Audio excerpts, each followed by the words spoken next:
خداوند کے زندہ اور پاک کلام میں سے سیموئیل کی پہلی کتاب اس کا 4واں باب۔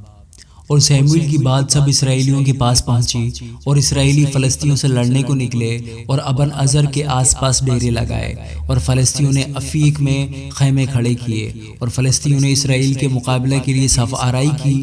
اور جب وہ باہم لڑنے لگے تو اسرائیلیوں نے فلسطینیوں سے شکست کھائی، اور انہوں نے اس کے لشکر میں سے جو میدان میں تھا قریباً 4000 آدمی قتل کیے۔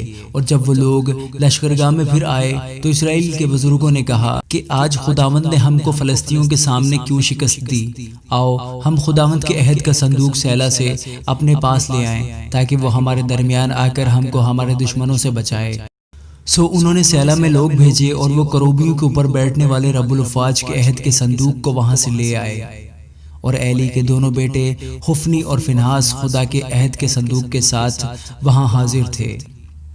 اور جب خداوند کے عہد کا صندوق لشکرگاہ میں آ پہنچا تو سب اسرائیلی ایسے زور سے للکارنے لگے کہ زمین گونج اٹھی۔ اور فلسطینیوں نے جو للکارنے کی آواز سنی تو وہ کہنے لگے کہ ان عبرانیوں کی لشکرگاہ میں اس بڑی للکار کے شور کے کیا معنی ہیں۔ پھر ان کو معلوم ہوا کہ خداوند کا صندوق لشکرگاہ میں آیا ہے۔ سو فلسطی ڈر گئے، کیونکہ وہ کہنے لگے کہ خدا لشکرگاہ میں آیا ہے، اور انہوں نے کہا کہ ہم پر واویلا ہے، اس لیے کہ اس سے پہلے ایسا کبھی نہیں ہوا۔ ہم پر واویلا ہے، ایسے زبردست دیوتاؤں کے ہاتھ سے ہم کو کون بچائے گا؟ یہ وہی دیوتا ہیں جنہوں نے مصریوں کو بیابان میں ہر قسم کی بلا سے مارا۔ اے فلسطینیو، تم مضبوط بنو اور مردانگی کرو، تاکہ تم عبرانیوں کے غلام نہ بنو جیسے وہ تمہارے بنے، بلکہ مردانگی کرو اور لڑو۔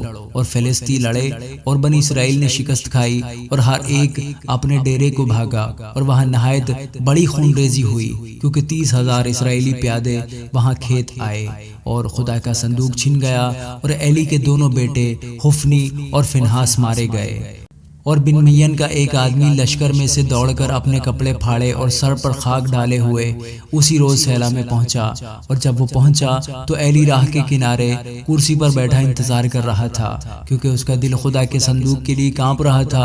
اور جب اس شخص نے شہر میں آ کر ماجرا سنایا تو سارا شہر چلا اٹھا۔ اور ایلی نے چلانے کی آواز سن کر کہا، اس ہلڑ کی آواز کے کیا معنی ہیں؟ اور اس آدمی نے جلدی کی اور آ کر ایلی کو حال سنایا۔ اور ایلی 98 برس کا تھا، اور اس کی آنکھیں رہ گئی تھیں، اور اسے کچھ نہیں سوچتا تھا۔ سو اس شخص نے ایلی سے کہا، میں فوج میں سے آتا ہوں، اور میں آج ہی فوج کے بیچ سے بھاگا ہوں۔ اس نے کہا، اے میرے بیٹے، کیا حال رہا؟ اس خبر لانے والے نے جواب دیا، اسرائیلی فلسطینیوں کے آگے سے بھاگے، اور لوگوں میں بھی بڑی خونریزی ہوئی۔ تیرے دونوں بیٹے حفنی اور فنہاس بھی مر گئے، اور خدا کا صندوق چھن گیا۔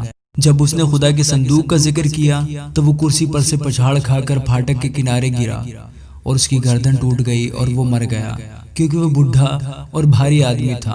وہ 40 برس بنی اسرائیل کا قاضی رہا، اور اس کی بہو فنہاس کی بیوی حمل سے تھی، اور اس کے جننے کا وقت نزدیک تھا۔ اور جب اس نے یہ خبریں سنی کہ خدا کا صندوق چھن گیا اور اس کا خسر اور خاوند مر گئے، تو وہ جھک کر جلی، کیونکہ درد زے اس کے لگ گیا تھا۔